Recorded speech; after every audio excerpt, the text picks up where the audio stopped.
So I thought one more quick exterior video of the 2006 Damien Astoria Pacific Edition, 3879, or yeah, 3679 that we have. This time I put all the slides in, close up the awning, and I'll just open up the compartments just so we can do a quick walk around. Just show you the compartment. This one in the back is pretty large. Right now I have the bottom half of the ladder.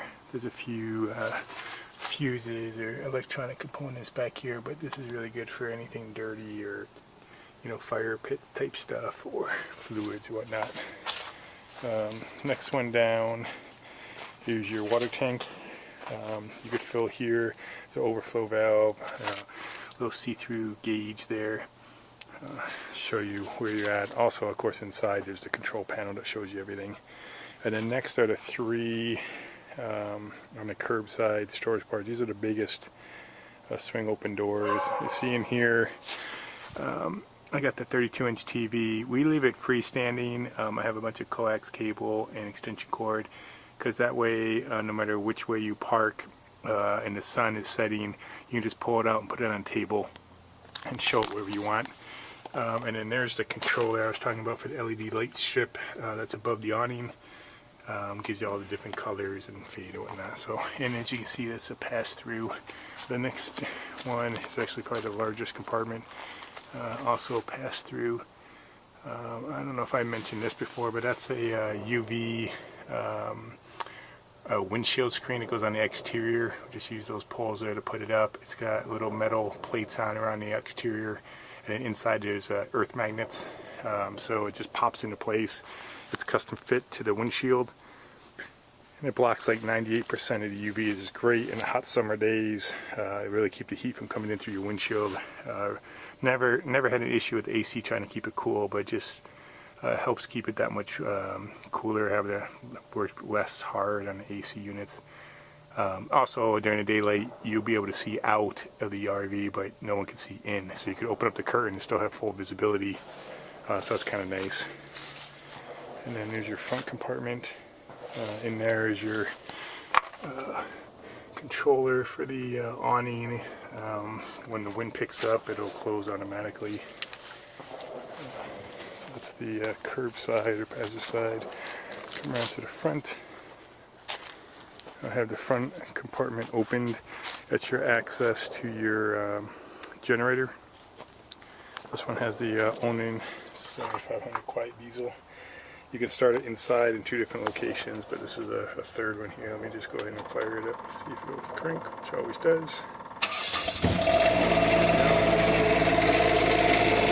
You see, it's true what they say about the quiet diesel. I mean, I'm just talking normal height, and it just hums along. Inside the RV, it's barely even noticeable you have it running. So it has enough power to generate electricity for everything that you need at one time. You run every single thing you want. Nice little feature too is a little air power takeoff there. You can air up the tires or anything you need to blow up for air. Also, I don't remember if I did it on the other video, but those yellow clamps there you see on both sides, that's part of the steer safe system that I put in. It's designed in case there's a sudden blowout or a sudden gust of wind that might jerk the vehicle to one side. It helps keep you from losing control and going down the road straight. There's the exhaust. It's set up with a Genturi system, so you just clip it on there, throw some suction cups on that window, and it gets the exhaust up and above the roof, so you don't have to worry about carbon monoxide poisoning. This compartment here, it's basically just some fuses. It even says not to be used as a storage compartment. So I've really even never opened this. Just did it for showing you what it is. Then the next time down, I don't know if you noticed, but on both sides is lockable fuel fillers. So you could fill at the diesel pumps on either side. So you go to a truck island, you know, they have the master and the slave fuel pumps. So you could fill from both sides that much quicker to fill a 100-gallon tank. And then these are the storage compartments on the other side. And I kept this one down just to show you the double positioning of these doors. It's kind of clever. So if you had the slide out open, which you would when you're camping, you still want to access this, they all have these stops at 90 degrees which still allows you to open them and access anything you want inside. And then have the slide open. And if you want to, you just pick it up and it'll go to the next level, which is straight up. But all of them do that. And there's your storage on the front side, and then usually the two pass through. This had lots of storage under there. Put a lot of stuff. The next compartment is your business end. It's your water, sewer, hookup, drains. It has the exterior shower, hot and cold. You have your valve there to turn from fresh water to the local supply. Your low point drain for when you want to winterize or empty your drains. They go completely empty. Of course, your city water connection. You also turn on your propane and your pump from here if you want to. Your city connection, and then of course your two drains. Also, I don't know if you noticed, but there's a light here. There's lights on the inside of these compartments. It's really nice at night. They all have them, so you can come under here at nighttime and need to get something out, and you don't have to carry a flashlight or have a head lamp. Next compartment is a battery compartment. The top are your house batteries. It's on a slide-out tray.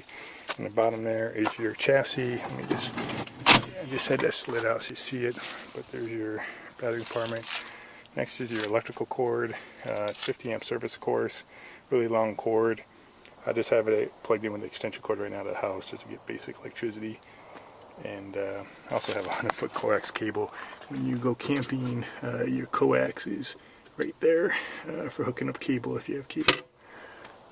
So have that there. And then the last compartment, it's not on a spring, but it's really just to access your air handler, which is right there for your engine. That's really why they put this one in. And we replaced that last summer. You see how shiny black it is, relatively new. Come around to the back side. Finish this off. That's the radiator.